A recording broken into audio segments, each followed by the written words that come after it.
అందుకొరకు ఎట్టి పరిస్థితుల్లో కూడా ఈ సభ ఆగదు. మేము మళ్ళీ చెప్తున్నాం, మాకు అన్ని పర్మిషన్లు ఉన్నాయి. We have followed all the procedures prescribed by the law. We have followed all the advices given by the officials.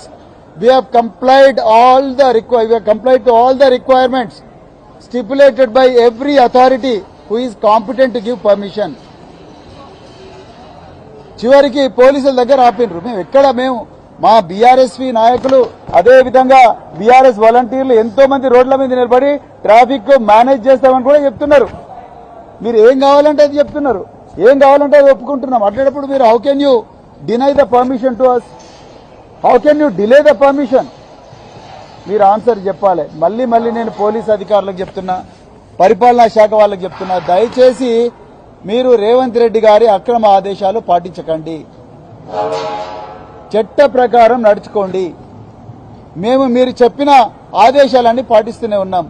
అయినా కూడా మీరు దీంట్లో మరి అడ్డంకులు సృష్టిస్తే మాత్రం తప్పకుండా రేపు జరగబోయే పరిణామాలకు మీరే బాధ్యత తీసుకోవాల్సి ఉంటుంది.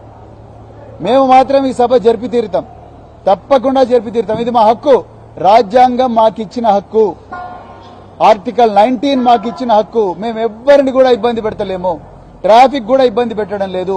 హింసను ప్రేరేపించే సంస్కృతి మా పార్టీలో లేదు. వ్యక్తిత్వ హననం చేసే సంస్కృతి భారత రాష్ట్ర సమితిలో లేదు.